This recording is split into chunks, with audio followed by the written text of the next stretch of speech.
Oh, guys, as usual, when Kingsley and I get to talking, we went so far off the rails, and we really wanted to stick to our short form with the Winter's Wrath Summer Scorn format. But we went on a Marvel side bend, and this is what happened.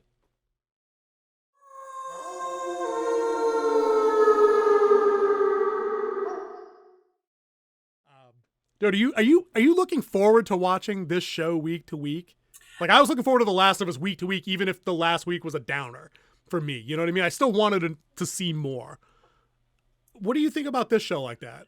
I'm losing interest. Like I was really Yep. excited about the season because I did enjoy the first two seasons, Yep. and that was a lot with do with performance based. Now with the softer, gentler, it's like Ninja Turtles 2, where they couldn't use their weapons; they had to Yep. use everything else. Yep. That's a great It's analogy, guy. it's and yeah, they dumbed down, and I think me and you both was spoiled by Andor with the story Yep. development, the character driven dialogue, the character Yep. driven plot points. It was performance based.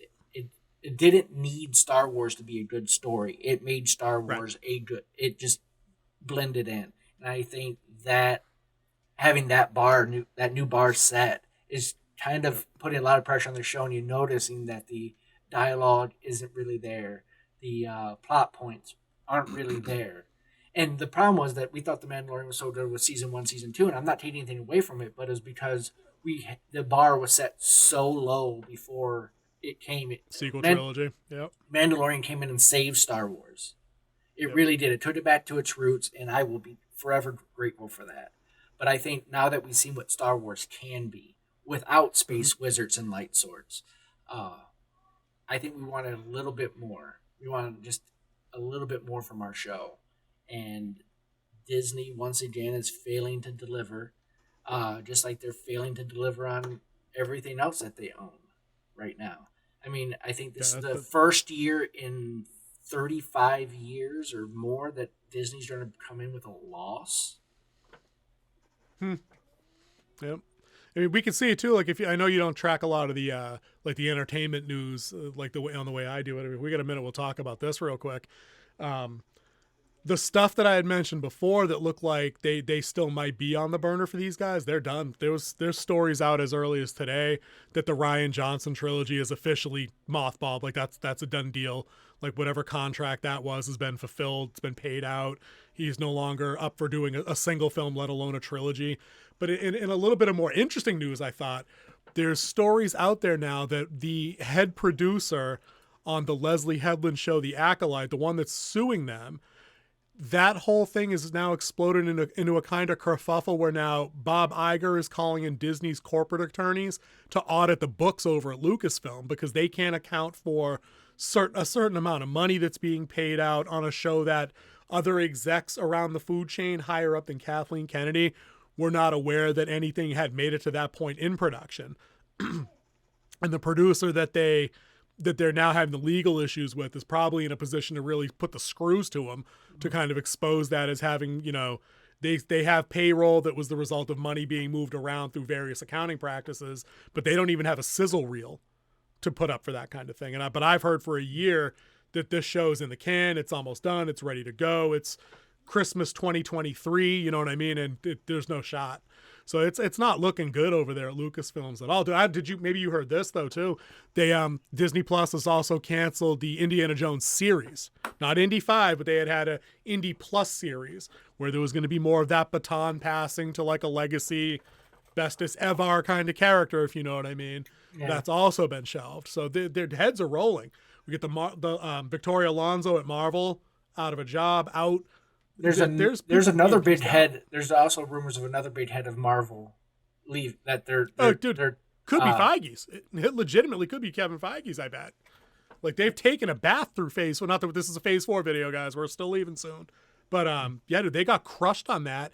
And if they had to move all of their Disney Plus stuff, all the rest of these series out a year, well, I dude, mean, that just means no one's signing up for your streaming service to watch them.